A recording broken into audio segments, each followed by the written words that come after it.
Hey, good morning and welcome to Breakthrough Walls. I'm Ken Walls and I'm your host. And it's been a minute since I've been on, so I'm excited about today. I have a rock star on the show, Sandra Spurgeon. You guys are going to love her. So I need you to do me a favor. Click that share button right now and share this out to all of your friends and your family. Make sure everybody's watching, and I will see you in just a minute, and Sandra will join us.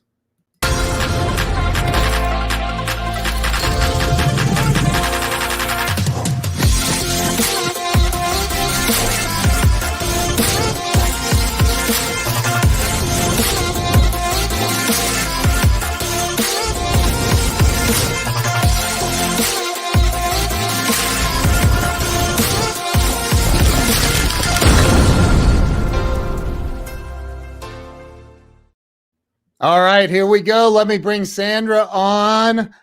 Sandra, welcome to the show. Hi, good morning, Ken. How are you? I am so much better. I got to tell you something. Don Hobbs introduced you and I was texting him this morning saying, dude, I have Sandra on the show.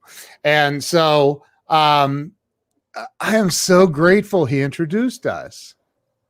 Me too. I'm so glad. First, I'm so glad to see you doing so much better. I've been following you on Facebook, and I'm a lawyer, but I was practicing medicine without a license, texting you, telling you what, giving you tips. So I'm so glad to see that you're doing better. But yes, absolutely. I think that we're all brought together for a reason. And amen. God has certainly been very instrumental in my life. And now comes Ken Walls. So yes, I would imagine Don was wishing he was sitting right here with us. I know he's amazing. But so, we're going to get into the whole, I think I told you at one point in my teenage years, I wanted to be a lawyer and I wanted to prosecute bad people and put them away forever. But my life plan worked out differently. So, but I think that, I want to start with you telling everybody where you were born and raised. Let's start there. Ken, I was born in rural Appalachia. The show Justified is in an area that's very familiar to me as a child. I was born to a coal miner and a homemaker and grew up in a little town of Wheelwright, Kentucky. Until I guess I was raised there until my third or fourth year of grade school. And then we moved a little further down to McDowell, Kentucky.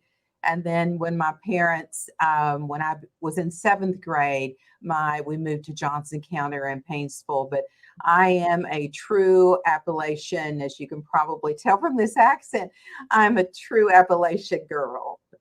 Well, I lived in West Virginia, which is Appalachia, for 5 years. And I've heard much thicker accents. I'm just going to leave it right there. Much. So you moved around a little bit. It sounds like a couple of times, maybe as a kid. And without getting into great details, what was it like growing up in rural, that's such a hard word to say, rural Appalachia? What was it like for you growing up out in the hollers, right? Am I right about that? It was, yes, it was. We went up and down as we call them, hollers as we were growing up, on the school bus each day. And, at the time that I was a little girl, that seemed perfectly normal because that's all we knew. Yeah. And, but as I, became an adult and had the opportunity to travel and to see the world, I never really forgot my roots because the people there are very kind, very gracious. And that's a skill set that I think has served me well during that time. But, I grew up, I don't ever remember having any friends over to the house, never having any sleepovers. There wasn't anything for us to, I mean, the weekends were spent at home, either in the garden or, helping my mom clean the house or doing the yard work outside. So, but, at the time I thought that was normal. So, or that's how every kid was being raised. And I'm grateful for my roots. Yeah. Yeah. And it, it sounds like it helped you create a really solid work ethic. Like, well, so the funny story, my mom took me to school. I didn't know how to read or write, and I was all over the board. I mean, I would imagine in today's world, I would have been diagnosed with ADHD or placed on some medication because they didn't know what to do with me. Miss Rainey, I'll never forget her name. And so I was just always so rambunctious, and they tried different things that didn't help. And what the key was to where I am today was learning how to read. Yeah. When I learned how to read in first grade, my world took off. Wow. And so I never will forget my sister being embarrassed because I won the spelling bee in second grade because I spelled universal. And so I never will forget that word. But so my education and the ability, I just really immersed myself into the world of books and learning. And it really became a solace of coping through day-to-day life, and still carries me today. That it really broadened my horizon and helped me get to where I am today. Sure. And so, as I traveled the state of West Virginia, which I've been in every holler in that state, I swear. And there's some I never will go back to. But again, I can remember thinking, man, what would it be like growing up? I mean, there were some places that were so remote that, the closest store may have been, a 20-minute drive the way the crow flies, but it was an hour and a half because you're going through mountains and twists and turns. And, and I thought, what in the world would that be like growing up like that? So when you got into like your teenage years, you get into high school, did you do any sports, cheerleading, anything like that? I did band. I played the trumpet for a little bit, but Ken, I was always very different. And I think in today's world, that's perhaps one of the messages that I'm supposed to share in life is that it's okay to be different. Sure. When I was little, I was bullied, severely bullied in elementary school and middle school because I was so different. And, there was a stereotype of what girls were supposed to do and what boys were supposed to do. And I was never considered one of the popular kids. I was always a nerd. And in today's world, that's perfectly okay. That ended up being a good thing for which I was bullied about as a child. I never will forget, my sister was really popular. She was the majorette and I remember one time she fought someone for me on the school bus with her baton that she'd used at majorette practice. Oh my God. I was just so meek and so introverted because my parents didn't understand that I was meant to be different. Yeah. And so my peers didn't understand I was meant to be different. By third grade, I had read every literature textbook up through the senior year of high school. So I'm telling you, I had just a incredible appetite for learning and just a curious George. And so it was, I was never considered that popular kid. And, in today's world, people need to hear that that's okay. That's all Mm, right, because we all have a different purpose. And yep. we don't know what that purpose is as young children. We just know that we were outcasts or that we were somehow different. Yeah. Yeah. So, you know, and I want to move into, um, excuse me. I want to move into some of the, you know, what got you into college, um, and all of that, because I think that I don't know what coal miners make. I've met a few, and they weren't living in mansions. I know that. So you know what, like, and for me, growing up in a poor family, um, college was never really a thing for me. Like it, I don't remember ever thinking, well, I took some college prep classes, but I never, I don't remember ever thinking, hey, I'm headed to college. Here we go. So I don't remember that. What was that? Was there a point in your high school years that you're like, I'm going to college and I'm becoming a freaking lawyer and I'm going to be one of the best in the world? May I back up just a moment before high Sure. school? Yeah. My dad was, my dad was 45 when they had me. Oh, And wow. so when I was 6 or 7 years old, my dad had a massive heart attack. And as you know, as an electrician in the mines, that was the only industry there. That was the only game in town. Yeah. And so I remember my dad wanting to go back to work and them not letting my dad go back to work. I remember the hospital and one of my earliest memories. And I remember there was a lot of stress in the household because my dad was the only wage earner.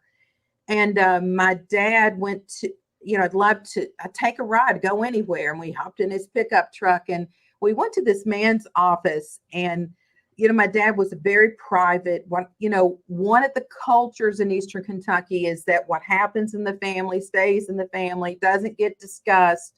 Yeah. And so, but here was my dad talking to this man and sharing family secrets and of what was going on. And I remember in a very, just my dad was really worried about our family and their well-being. Yeah. And so a few weeks later, my dad got a call that he had gotten his benefits. And I just remember what a relief that was for my family.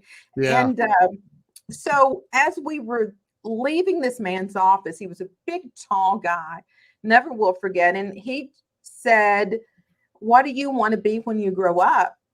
And I said, "I want to be a lawyer just like you." So time went on and I forgot the story and he had forgotten the story. And I walked as a young lawyer scheduled for a mediation, went into this office. Well, this big tall man was standing there and he said, "Are you Warney's daughter?" And I said, "I am." And he goes, "Oh my gosh." So he Wow. said, "When you were a little girl, you told me that you were going to be a lawyer, and I really didn't think much about it." So through the, and I assumed that now I realize that I modeled myself after Hubie Hall. So that was the thing that made, like, watching this big tall man is what made you go, I want to be that. I want to be Right. a lawyer. He was Captain America to my family at that very moment in time. Wow. So then, but I hadn't remembered it. I didn't remember it. I guess it shaped who I was at Wow. a very early age, knowing that he had the ability to help this big independent life-size figure called my dad. This man was able to help him, right? Wow. So as I went through school, I was always very introverted because being me wasn't very popular. Yeah. Wow. And so I, no one ever talked to me about going to college. My Dad wanted me to be a secretary, so I was required to take.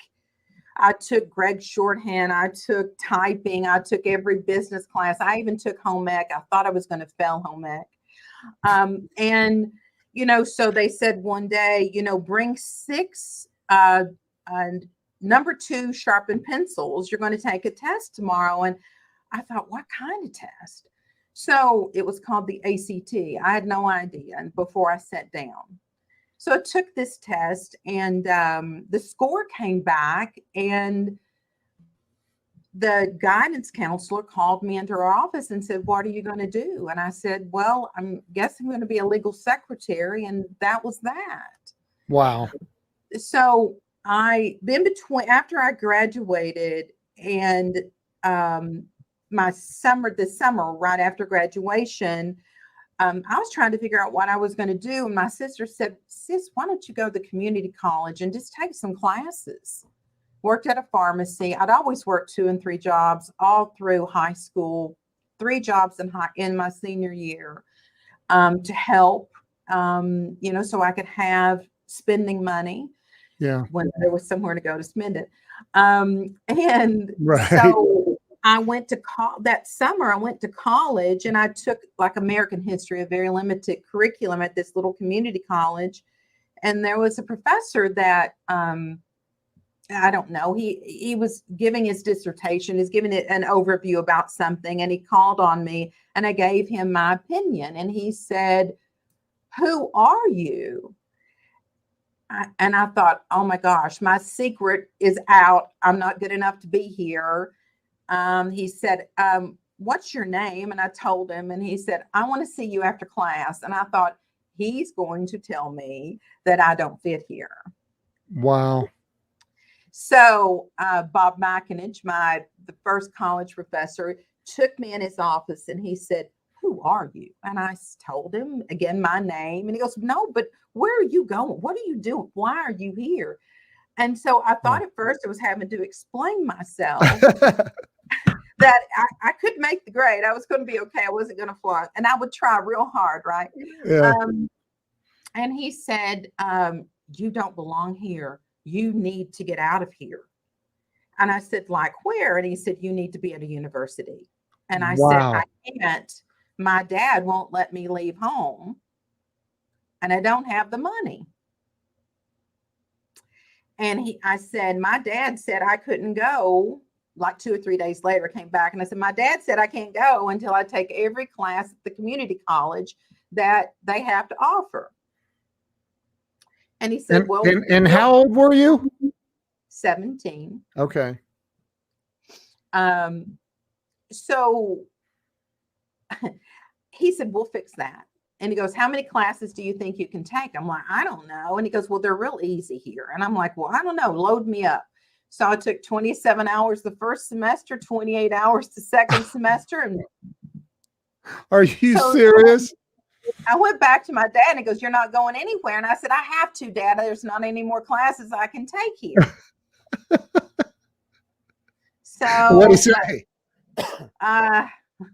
What could he say? Told me I couldn't go until I'd taken every class I was that at the community college. And so I'd taken them all. Oh my God. They had to put me in a room and just had a proctor just give me one after the other. And so, but I thought that's how everybody was. I just thought that was what everybody did. I didn't know. So I was just trying to find a way. I was trying to find my place and where I fit in. And I didn't fit in. I knew the only thing that propelled me forward was that I was trying to find my place where I felt comfortable in life. Wow. And so I went to UK, the University of Kentucky, and got my undergrad degree in marketing, economics, and accounting. Went as a junior, and then went on to law school from there. Jeez. Wow. So you said University of Kentucky, which is over by Louisville or Lexington. Oh, is it Lexington? Okay. I bleed blue. Can't you see? Yeah. Well, blue happens to be my favorite color, but scarlet and gray might be a little more of my favorite.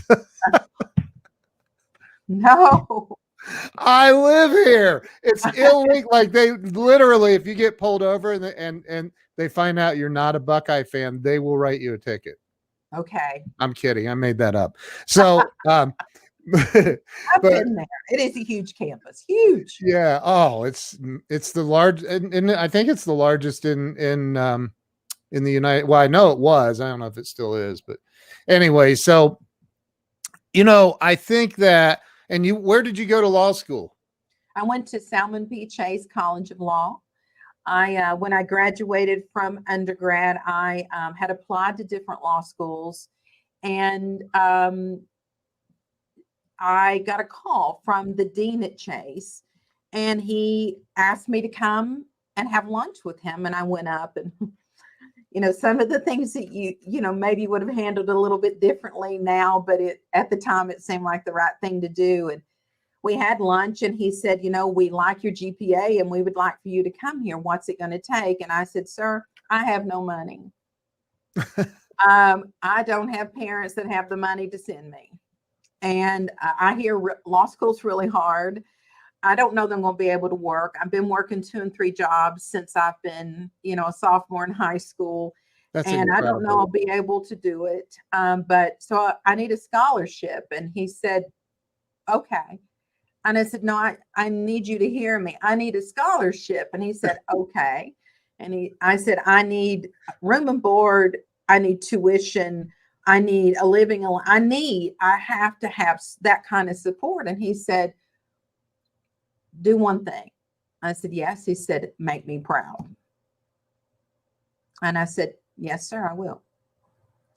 Wow. So Dean Schneider, through education, through just one person taking an interest every step of the way, made that difference for me. I wasn't any different from any of those girls in my typing class. Actually, I'm gonna respectfully disagree, and this is what I'm gonna say about it. I think the difference is you were brave enough to say, "I need a scholarship." Most kids wouldn't have said that. Most kids would have been like too proud to say, "I need a scholarship." So good on you for taking that step. Oh, it doesn't end there. I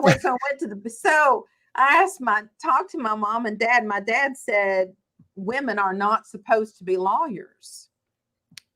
What? You need to be a teacher so you can have the summers off, or you need to be a secretary. Come on, Dad. Have your family. You can be with your family. I mean, it made sense to him. He was looking out for his baby, for his child, right? And I was incensed. So I didn't tell him, but I went to his bank and tried to get a loan.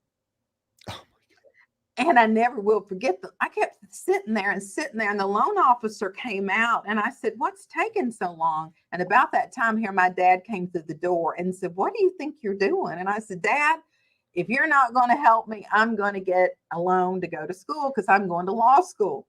Oh my goodness. The next step is that he took me to a lawyer's office.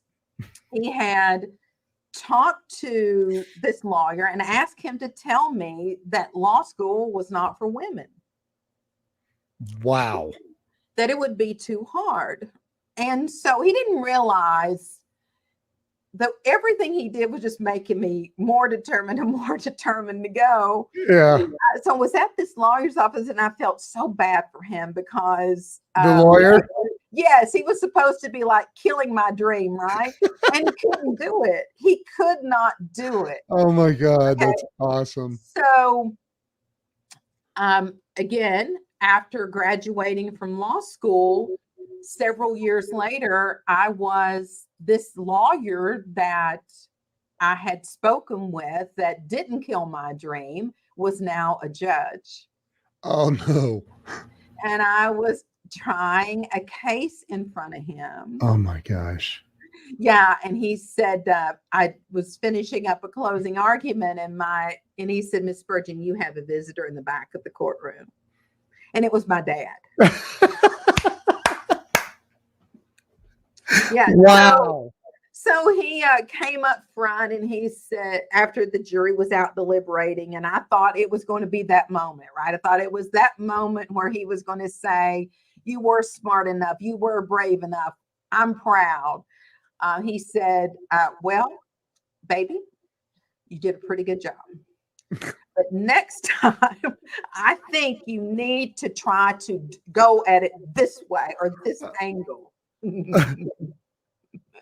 But he picked up an honorary law degree as he like. He did. And in his later years, my way of relating with him was going and telling him some of the stories, everything that was happening to me.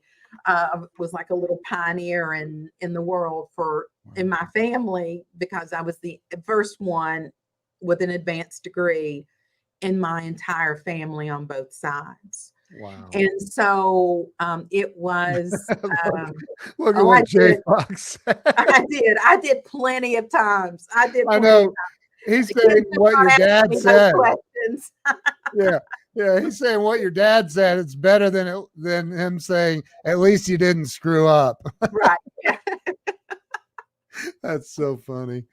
Oh my gosh. So, there's a couple of questions and we're definitely not done, but Victoria's asking, what was your favorite class in college? I bet it was debate. In law school, it definitely would have been. I was on moot court, which is like you would travel around the country doing oral arguments. Wow. In undergrad, it was marketing. It was a marketing class, and it wasn't for the reason that you would ever think. We were given a project. We were to choose stocks, and we were to analyze the stock market. And I had so many classes because I was trying to get through. Was on a full ride at UK also. Yeah. And so we were supposed to follow our chosen stocks and bonds for the entire semester. And then we had to analyze it at the end of the semester. Well, I didn't do it. So that last 2 weeks of class, I had to back up and analyze an entire semester. And I wrote my professor a letter. I wrote him a letter because it was a great learning moment for me that I could never fall behind like that again. Yeah. My stocks did really well, and maybe he would have never known, but I owned that. And I think that that was a defining moment for me of saying, shame on you, Sandra. You need to own that, to let him know that you're doing it in retrospect. You weren't doing it prospectively. And I got an A, so I'm not going to complain. Wow. Unbelievable. She also wants to know, Victoria is a very, very inquisitive young lady. She asks great questions. Who was your favorite teacher or professor? Excuse me. There was, I think, Barbara Pennington, who taught me high school English between adjectives and adverbs. And, I have this penchant for punctuation, and it was only because she would yell and scream when I got it wrong. So, I think about her. I laugh about that a lot. I think that there were so many, obviously Professor McInich deserves so much credit for where I am. And I haven't spoken to him in such a long time, but he does. He deserves the credit for helping me pave the way, because I didn't know. My parents didn't know. So I would have to give him the credit. But I have to tell you, the strong women in my life, seeing them trying to, balance their worlds of being a mom and being a wife and being, a professional and trying to teach. And I never really understood how hard that actually was until I had my first child. And I was like, I don't know how they did that. I don't know how they did that. Well, I admire women who can pull that off. I think it's amazing. So, there's some great comments here too, but I do want to say that, I was sitting here listening, and I want to say that, what you've accomplished, and I have the benefit of already knowing you and hanging out on Zoom with you, and already loving you, thinking you're amazing. You've written a book. You have an unbelievable, it's literally not even believable, your record in the courtroom. This is a bragging moment for you, and you need to brag and humbly brag. It's mind blowing what you've done. Why don't you tell everybody what your record is in the courtroom? It's 127-0. That's insane. Well, but you have to understand, I've always really flown under the radar, so that's very uncomfortable for me to talk about. And it sounds glamorous, and I'm sitting here and I'm in a dress and it looks glamorous, but it's been nothing short of a miracle. And by the grace of God, when I first got out of law school, I joined a firm and had the opportunity to be trained by one of the best litigators in the state. He was by far very well respected, but I was the only female attorney. Any assistant, secretary, paralegal in that office knew more about practicing law than I did. And let me tell you, it was baptism by fire. I didn't. He would come in the night before a trial and say, "Hey, Spurgeon, we got a trial tomorrow." And I'd say, "Yes, sir." And he'd say, "Well, tell me what it's about." And he would take my notes and off he would go. And 5 o'clock the next morning, we'd get in his van and take off and into these God unknown areas of the world. I mean, and so then after like 3 or 4, we would start off and I would do, he'd do voir dire and I would do opening and he would critique that. And then the next time he would do I would do voir dire and he would do the opening. And so he did that till he got me through an entire trial and then said, "You're on your own." Wow. And so I just always. And this is in the van. It wasn't a van until in a gray van. I never will forget it. Picked me up, and it was really life or death. To me, it was for us, it was life or death. Now, we would be in some, we would travel 2 or 3 hours to and 2 or 3 hours from every day. And then we would be in a courtroom 8, 10, 12 hours and then get home and get up and do the same thing the next day. And just, he was so talented that he loved the law, and he never shied away from working shoulder to shoulder. And so I never had a problem in working every Saturday and every Sunday I didn't want him to be better than I was. I did not want to get it. I didn't. And so when he turned me on my, alone, I was going to Harlan and Middlesboro and all of these very rural areas, Leslie County, Knott County, all these very rural areas in the state, taking me 2 or 3 hours to get there, knowing no one, having to make friends. That was the most important. I think I learned that as a right of survival when I would get there, and being able to make friends. And I'd never talk about it. I would finish with the trial and I would go on to the next one and go on to the next one, go on to the next one. So, and in today's world, young lawyers don't have the opportunity to try cases. They don't. At that time, I thought it was being cursed. I really thought that God had it in for me. I did. I didn't understand. Oh my God. It was a difficult existence. And, but I didn't realize that I was being trained for better things. Sure. And so now, the day of mediations, young lawyers don't get the opportunity to really try cases. There are some that are 5-10 years out now that would make fine trial attorneys, but have not had the opportunity. Because of settling?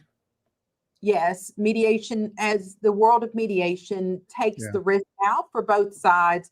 But yeah, it's settlement. And so my book was written at the urging of Don Hobbs, not urging, insistence of Don Hobbs, that I needed to pay forward. And writing that book came at a very challenging time in my life.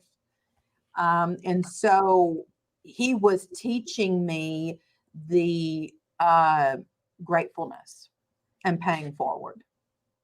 I think that first off, like what the training that you received from what was the gentleman's name? Mike Schmidt. Mike Schmidt. Mm-hmm. I've received similar training in a sales environment, and I'll never forget this guy that trained me, Dan Fink, and like he just pounded it into me. Like we'd drive all over the state of Ohio, and I was like, oh my God, would you shut up? When are we getting to the next appointment? Because I can remember thinking, we've covered this 4,000 times, but looking back, that's what made me as good as I ended up becoming. And I know you can relate to that. And that there's nothing more valuable. So Victoria asks a great question. I'm going to pop this up on screen. First, she's from Kentucky. So the great hollers of Kentucky. But she says, what is something you would tell young women today when it comes to chasing success or whatever it is? What's the first thing that comes to mind for you? From my experience, education is the key. I grew up in an era where women did not sit at the table with the men.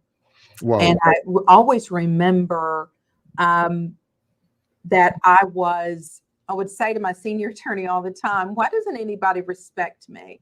I mean, we would be in trial and I'd be trying cases against these men, and, they'd go to lunch and I wasn't invited. And so I would sit back in the courtroom and keep working and pretending like it didn't bother me. And I said to my senior attorney one day, why don't they respect me? And he goes, it doesn't matter. Keep your head down. Keep kicking the shit out of them. You'll get the respect.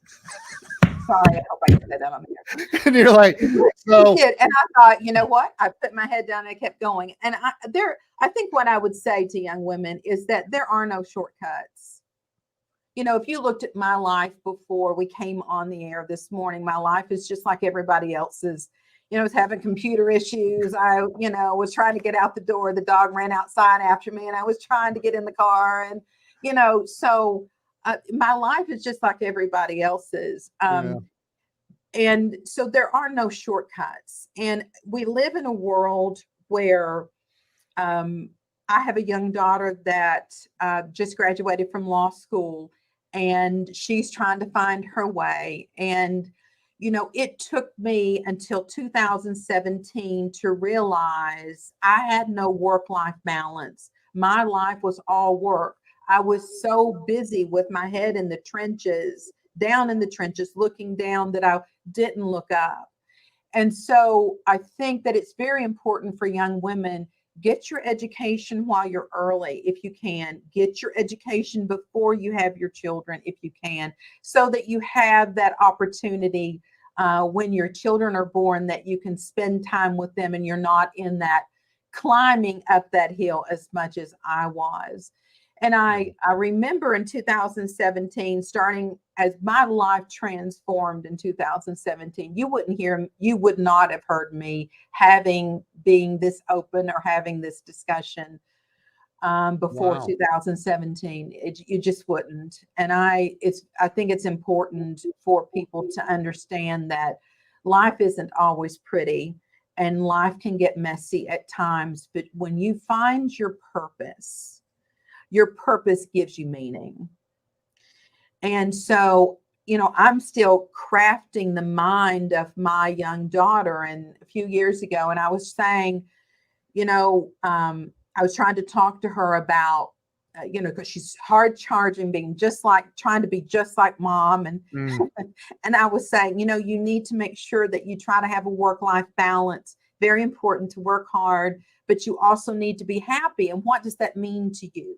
You need to think about that. And she said, can I ask you something? And I said, yes. And I thought it was going to be a profound moment. She said, what happened to my mother? Oh, Lord. Said, I've spent my entire life trying to be like you. And now all of a sudden you're talking to me about work-life balance. I thought it was so funny. I was like, oh, Lord, what have I created? And so, and I'm encouraging her just to slow down. She's waiting on the results of the bar. And I've encouraged her just to take this time and to try to breathe. And she's been in school for, longer than I was. And so I think that that's very important. I think your mental health and well-being is very, hi, Victoria. Is that her? It is her. Your Victoria. mental health and well-being is so important. Yeah. And you have to protect it. You really do. I've heard so many people, including me, like things happen as life goes on, right? And as we get a little bit older and hopefully wiser, you start seeing things differently. It doesn't even mean you've necessarily changed significantly on the socioeconomic scale. It's just you start viewing life when you see time running out, and it happens a lot faster as you get a little bit older. Like you just take, I don't know, does that make sense to you? Like you just take on a different perspective. Well, I think that I just finished reading a book. Another advice. Oh, wow. That's amazing. Wow. Victoria, I think another piece of advice is to always surround yourself with people who have your best interest at heart, people who are wise in their advice to you. I had a friend not long ago come over, and she was really struggling, and I wasn't going to get in the mix of making a life decision for her, but I did say to her, be careful with who you take advice from. Broken people want to keep you broken so that you can be just like them. If you want to aspire and you want to excel, arm yourself with people who have your best interest at heart, people who you want to be. Don't look in your rearview mirror. Look forward for people who can aspire you. And I will tell you that when I had a life shift in 2007, at the end of 17, I didn't know much. I was at the point where I didn't want to practice law anymore. I had worked myself into an oblivion and into the ground, and just trying in reality that entire time to please others, not pleasing myself. Yeah. Really losing myself for others. And it came to a screeching halt, and I was forced to do some soul searching. And all I know is that I made the best decisions during that time that I could. And that was to surround myself with advisors and I don't mean people just that you hire. It could be your minister. It could be someone that you respect and you look up to, that you know that has your best interest at heart, but people that you can speak to and who will be objective to you. That doesn't mean that they're going to sugarcoat it and tell you what you want to hear. Right. If Don Hobbs asked me one more time what I wanted, I mean, I would cringe when it was time for me to speak with him, because he would always say, so what do you want? He always working in, what do you want? What do you want? And I said, if I knew what I wanted, why would I need you? I'd be coaching you, Don. And so but he kept on until one day I just screamed it. And he was like, there, okay, now we have it. And I think through that process, that's when he said, Sandra, you got on this armor and you can stay there, but your greatest gift is to pay forward. And how are you going to do it?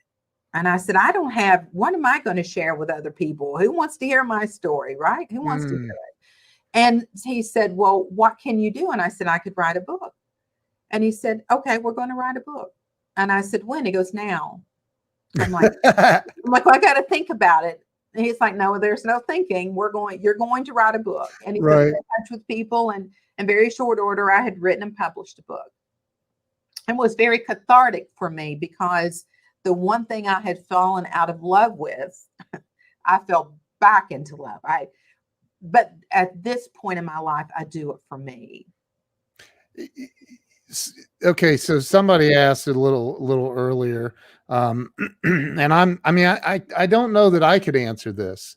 What is your area of expertise? What in your law practice? What area do you practice in the most? Well, as a badge of honor, my book is called Courage to Stand. Yeah. And it's for a reason. A lot of people say that they're trial attorneys, and there are very few. Being in a courtroom, having 13 people sitting there looking at you, judging you, assessing if you're credible or not, is not for the faint of heart. And a lot of people say they're trial lawyers, but so you've got this little nerdy girl who all she ever knew was that she excelled in being academically smart, but that's all that she had going for her. And so I learned how to craft stories, and I learned very quickly with trial consultants how to craft stories and how to write those stories.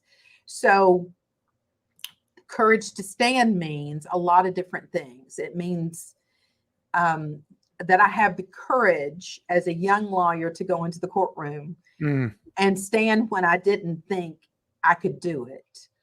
The other thing is the courage from being to push through glass ceilings when they were man-made glass ceilings that I would not take no for an answer. So the type of law that I practice, I don't do criminal, and I don't do any type of divorce. I do all civil. I grew up as an insurance defense young lawyer, and I was always on the receiving end. It was like playing football. Some people play sports. I litigated. Okay. So being an insurance defense lawyer, you're on the defense. Okay. So you're reacting to what the plaintiff does. So you're on the defense. You were representing insurance companies or the people? I was representing either people that the insurance company hired, or I was representing the insurance company themselves in rural Appalachia. Wow. So it was challenging, but yet you were always being on the defense is much easier than being on the offense. And sure. So I began in 2000. I always say I've had 3 major life events that have molded and defined my purpose that I now understand. When I had my second child, Elizabeth, I learned empathy. She was born 3 months early, lived on the brink of life and death for weeks. And I had to learn medicine so I could be able to communicate with her physician. So that's why lawyers, I was giving you medical advice, Ken. Yeah. So I developed empathy. And so I started doing plaintiff catastrophic injury work for people who have experienced the unimaginable. And teaching, learning how to craft that story.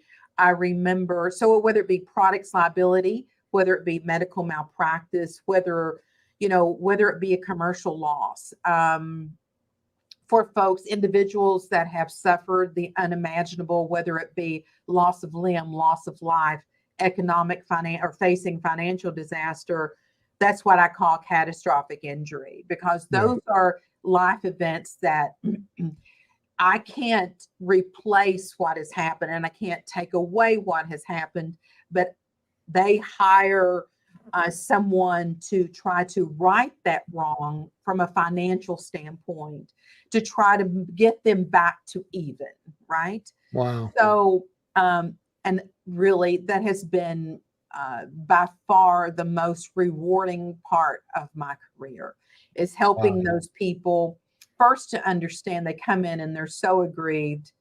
that they feel so alone, and helping them understand that they are not unique in their pain, that my pain may not be the same as theirs, but if you live long enough, we all suffer and endure pain, and helping them to understand that they are not unique. For people understanding they're not alone in the world. Yeah. It's like you see a shift. That's called being the counselor of law, right? That's the shift, when you are sitting there and they're so overwhelmed and you can make that difference for them. And taking them and being bullied as a child makes you a protector of others as an adult. Yes, it does. So I have my career, I've enjoyed being a protector of others and being that voice for when they didn't have one, getting run over if I wasn't standing in their way. I'm sitting here and again, you have a record of 127-0, which is unbelievable. And I'm sitting here thinking about the first day of a trial and me being the other attorney, the opposing, I don't know what you call it. And looking over and going, shit. that would be my opening statement. But like, because if I'm going to have anybody in my corner, I would want it to be you. Oh gosh. Thank you, Ken. And I really mean that, because I just have this feeling that you leave no stone unturned. Like when you're investigating or whatever, I just have a weird sneaky suspicion that there's nothing that's left unturned in your world. I'm a workhorse. I know you are. I'm a workhorse. I've always been. It's a lot of elbow grease, but at the end of the day, if I have the ability to stand up, and communicate and effectuate for other people, it's worth it. I was telling someone the other day that one of the defining, if you think, gosh, who was one of the most monumental moments in my life, was I was back a few years ago, back in Eastern Kentucky, and was arguing in this little rural county with this Harvard grad judge. And anytime I'm in front of him, it doesn't matter who else is beside me. He and I are going at it, right? And we were going at it, and I enjoy that with him. And so after it was over, this was 3 to 5 miles from where I grew up. Wow. And as I was leaving, they were getting ready to have criminal court, and this little woman reached out and touched me, and it sort of scared me because I didn't know why. And I sort of looked at her, and she said, are you a lawyer? And I said, yes. She goes, you're a genuine female lawyer? And I said, that's what they say. And she looked over to her granddaughter, who they had in criminal court, this little girl, I guess maybe, I don't know, they brought her along for some reason. She goes, look what you can do. That's it right there. That was it. Yeah. That was wow. It. Yeah. That just gave me chills. That is it. Yeah. That is it. She had not a tooth in her head. And I could have easily have been in school with her. Wow. I could that easily. I did not stop and get her name. It just sort of shook me. And, you know, I never will forget that. I never will forget it. That's Martin incredible. County, Kentucky. That's incredible. You know, one of the things I like to ask every guest I have on the show, 2 questions. Number one, in your opinion, look, there's my wife who had her maiden name is in the middle there. Wasn't there a Rainey that tormented you or something? My first grade teacher. She was, love her heart. She had short red hair. I never will forget her. And she was trying. I mean, literally, I couldn't sit still, and I was disruptive. I didn't know what I was supposed to be doing, and I was excited to be there. And so they put me in special ed. They thought maybe I needed to be in special ed. Oh And they made that work. No, I'm serious. I'm serious for like a day and a half. And I probably terrorized that teacher so much that they put me back with Miss Rainey. And, I remember she would say, "Lord, child," to me all the time. And so, but, once they taught me how to read, I think they were all just like, because by the end of 3rd grade, I had to restart those books again. Yeah. Because I had read everything. They were like going to the high school, getting books and trying to keep me, because all of a sudden I went from being the devil child to being this little angelic figure, because I didn't want them to interrupt me. I was busy, you see. I was learning about the world. My daughter Victoria said to me once, "Mom, why do you read all the time?" And she was a little girl and she was in the back seat and I was reading something. And I said, because I can be anybody I want to be, and I can be anywhere in the world I want to be. In fact, right now I'm on vacation. I don't even remember telling her where, but I was on vacation somewhere. And she said, "That's so weird." So now she's a ferocious reader. She's a ferocious Wow. reader. Excuse me. Incredible. So my question for you is, in your opinion, what do you think holds most people back from success and happiness or real freedom in life? And when I say success, I am talking financial as well. Zig Ziglar had a saying. He'd say, money's not everything, folks, but it sure does rank right up there with oxygen. Being afraid to get off center. I think most of us, and I'm very guilty of it. So I don't want this. It's the pot calling the kettle black at times. But fear of the unknown. I think most of us, I call it carrying the lunch bucket. My dad's lunch bucket, what he had in store for me was, that day in, day out. And there's certainly nothing wrong with that. If that's what you want and that's what your purpose is to be. But if you want more, it's very unsettling. I'm going through changes in my personal life right now, and it is unsettling to get off center. I mean, it's easier to stay in what you know. I think that's why so many people stay in bad relationships, is that it's easier to, what you know, and you don't know what it's going to be like on the other side. So you just stay. But I understand only through my life trials and tribulations. This wasn't an epitome that I've had. This has come with a lot of wounds and a lot of resilience. I know one thing: I have me. It's amazing. And so whatever that takes, and I think I was even talking to you yesterday about some of the hesitations that I had, and but I know that staying on center is not going to get me where I'm supposed to be. And I know that I have to go there to be fulfilled. Yeah, you and I working together and the conversation we had yesterday, what I love about you is that you are you face it. You literally face it, whatever it is. Even though it was really uncomfortable, you're like, all right, let's do it. Let's, so I think that that's a very admirable quality about you.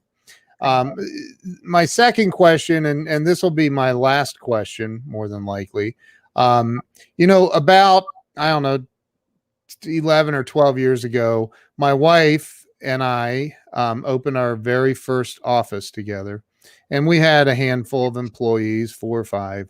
And, after a few months or whatever, and they were getting paid and paid well. And this one guy that worked for me, real big guy, comes walking in my office and says, "Hey, boss, there's a guy out in the parking lot looking in the windows of your SUV." I'm like, "Dude, you're bigger than me. Tell him to get the hell out of here." And he goes, "Well, I would, but he has it blocked with his tow truck." And I was like, oh. And I don't know if you've ever tried to talk a repo man out of taking your vehicle, but it's a moot point. And so I stood in the parking lot watching my vehicle get towed away by a repo guy.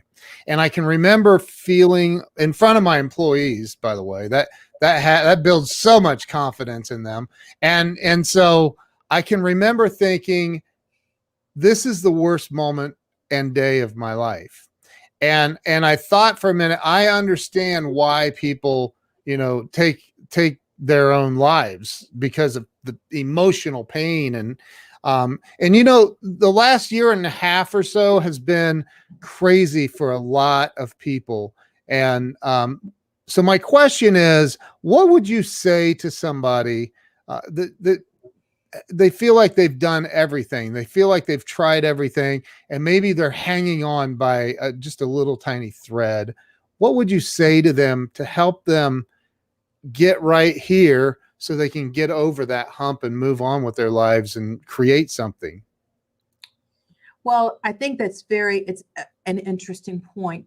The suicide rate for lawyers in Kentucky, right here where I'm sitting right now, there have been at least 2 that have killed themselves that I knew in the last 6 months. Oh my gosh. And so, and you just wonder, could I have said something? Could I have done something?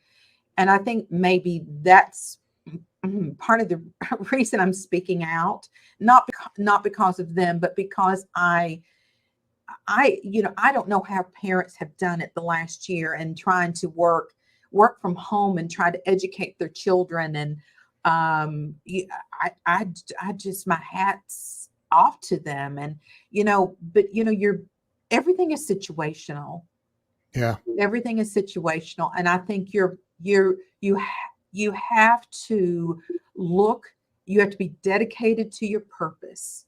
I think if you don't know your purpose, surround yourself with people that you want to be aspired with. And I don't mean like call them up on the phone. Get a book. Go, if you can't get audio books, the library is still there. Read those books. In 2017, I was in a very dark place. It wasn't about money. It wasn't about my trial record. I didn't know me. And I didn't realize that. I didn't know what was wrong. Right. And so the manner in which I went about in that crisis is that I did not stay quiet about it. That's very important. Yeah. Is that there are always people that you can reach out to that will hear you. And self-work, self-help is very important. And because you can literally be in a very dark space. And I only say that because I've been there. I felt like I was never going to practice law again. I didn't like the law. I hated the law. Didn't like lawyers. Didn't want to be around lawyers. Jeez. I mean, This is in 2017, 2017. just a few years ago. Yes, yes. Wow. It's just true. And I had to step back and I had to learn gratefulness. Wow. I had to learn what, and the way that I learned it was to pay forward, paying forward. You know, I talked to my oldest daughter. Are you volunteering? Where are you volunteering? We need to volunteer for Thanksgiving. Let's just go volunteer somewhere. And she's like looking at me like, where'd you come from? What are you talking about? You know, I mean, right. Seriously, some of my best life lessons have come from her. Yeah. Wow. And so, and Elizabeth is, you know, superwoman in my world, but, you know, and watching a child with special needs navigate her way through life and do it unapologetically and making her way unapologetically, standing when others want to judge her teaching other people kindness and graciousness in the world. So that would be my advice is looking inward, shifting, put your tennis shoes on, 15 minutes of putting your shoes on and walking down that street makes a shift. So you have to shift yourself by any means that you can get it, but don't stay in that position because every one of us is meant to do great things. Your wisdom, you know what? I'm sitting here thinking Sandra and I need to do a show together and just debate about things or something. I think it could be entertaining. Your wisdom is beyond comprehension. Sandra, you are a very, very special woman, and I as well. Well, thank you, but I am telling you that, like, look, Jay Fox is like, what a blessing. So, I mean, this has been unbelievable. And the world needs to know more about Sandra Spurgeon for sure. So I want to say thank you for hopping on today and sharing your story and your wisdom. And what's any chance of sneak peeks into what the future might hold for you? You know, I am being propelled in this universe. And I met you, and so we'll see in a few weeks. Hopefully, there'll be some information I can share. But yeah, I think that I think that sharing has become very critical, not only for others but also for me. Amen. You know, so you see this, but you also know that there's someone that's just like everybody else in the world and is just putting one foot in front of the other and trying to make it all work. But you're super. I love it. Look what I have for you. Oh, nah. Are you? Oh, see, I just love you. Look at you. You are something else. You're something else. I'm so grateful for you. And I happen to know some of your plan. I know what you're being propelled to do. I won't share it, but man, I can't wait. I'm going to be able to say I knew her when she was just a lawyer. Oh man, I don't know about that. I just am comfortable in my space, and I'm very blessed and grateful that you are in this space with me. Well, I am very, very grateful to be in the same space with you. So, some amazing comments. You'll have to go back and read through some of the comments, and this has been absolutely amazing. I'm excited about the future for you and for me. And again, thank you for spending the time with us today and sharing your beautiful wisdom. So, if you would, I'm going to end the show, but if you would not hang up, I'm going to end everything, and then you and I can chat for a minute afterwards. Okay. All right. Friend me on Facebook, everybody. Everybody on here, look up Sandra Spurgeon. I want you to follow her on Instagram and send her a friend request on Facebook. And this woman's amazing, as you can see. So make sure you send her a friend request and follow her on Instagram, Real Sandra Spurgeon. So Sandra, thank you. Thank you. Thanks, Ken. See y'all later. Bye-bye.